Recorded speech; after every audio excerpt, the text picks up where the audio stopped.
Kwa nini tunakusanyika kanisani? Kukusanyika kanisani ni agizo la Mungu. Nitakwenda kusoma Waebrania 10:24 mstari 24 mpaka 25. Neno la Mungu linasema, tuangaliane sisi kwa sisi na kuhimiza kwa katika upendo na kazi nzuri. 25 inasema, wala tusiache kukusanyika kwa pamoja kama ilivyo desturi ya wengine, na kuzidi kufanya hivyo kwa kadiri mwonavyo siku ile kuwa inakaribia.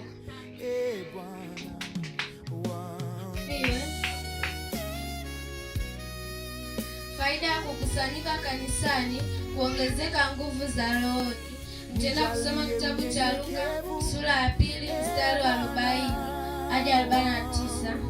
Mstari wa 40 unasema, yule mtoto akakua akaongezeka nguvu na neema ya Mungu ilikuwa juu yake. Mstari wa 41 unasema, basi wazee wake huenda Yerusalemu kila mwaka wakati wa sikukuu ya Pasaka. Mstari wa 42 unasema, alipopata umri wake miaka 12 alipanda kama ilivyo desturi ya sikukuu. Mstari wa 43 unasema, nikutumikie siku zote, Bwana. Na alipokwisha kuzitimiza siku, wakati wa kurudi kwao, yule mtoto Yesu alibaki nyuma ya Yerusalemu na wazee wake walikuwa hawana habari. Mstari wa 44 unasema, nao walijua ya kwamba yumo katika msafara, wakaenenda mwendo wa kutwa wakimtafuta katika jamaa na wenzao. Mstari wa 45 unasema, na walipomkosa walirejea huku Yerusalemu huku akimtafuta. Mstari wa 46 unasema, ikawa baada ya siku 3 wakamkuta hekaluni amekaa katikati ya walimu akisikiliza na kuwauliza maswali. Mstari wa 47 unasema,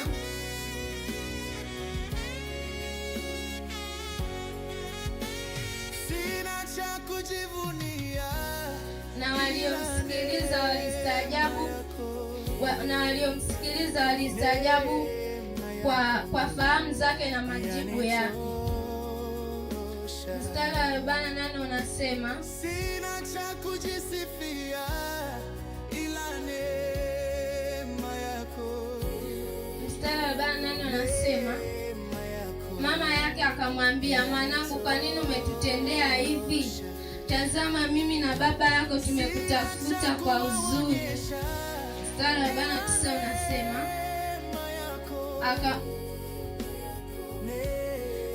akamwambia, kwa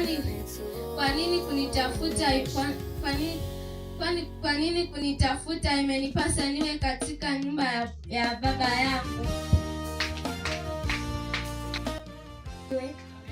Nitaenda kuongezea faida zingine. Faida nyingine ni kuongezeka kwa imani, na faida nyingine ni tunadumisha umoja wetu. Tukiangalia katika kitabu cha Matendo ya Mitume sura ya 2 mstari wa 46 na 47. Mstari wa 46 unasema, na siku zote kwa moyo mmoja walidumu ndani ya hekalu, wakimega mkate nyumba kwa nyumba, wakifurahia chakula chao kwa furaha na kwa moyo mweupe. Mstari wa 47 unasema, wakimsifu Mungu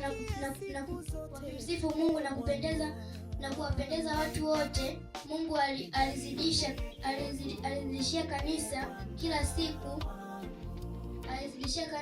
siku kwa wale waliokuwa wakiokolewa. Tutakwenda kusema kitabu cha Mithali 18 mstari wa 20. Neno la Mungu linasema, tumbo la mtu atajazwa matunda ya kinywa chake na kushiba mazao ya midomo yake. Tunapokuja kujifunza kanisani kwa njia ya kukusanyika kanisani, midomo yetu kujawa na maneno ya Mungu.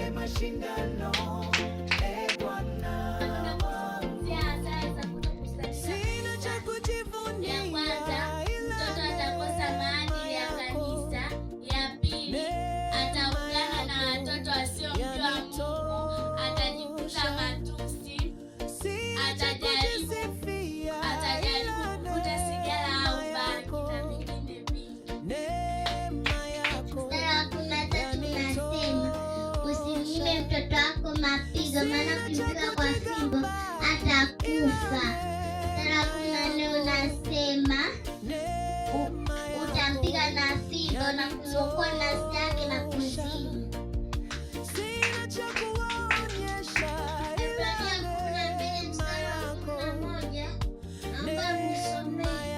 Sema kila adhabu wakati wake haionekani kuwa kitu cha furaha, bali cha huzuni, lakini baadaye huwaletea wao nayo matunda ya haki yenye amani.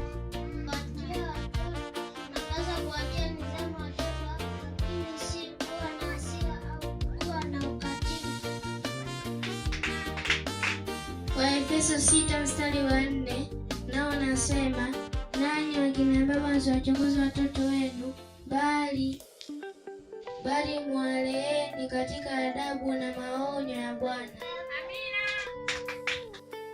Galatia 6 mstari wa 7 naye nasema, na hayo maneno ninayokuamuru leo uwafundisha katika moyo wako, uwafundisha watoto wako kwa bidii na kuyanena uketipo katika nyumba yako, tembeapo njiani, ulalapo na uondokapo.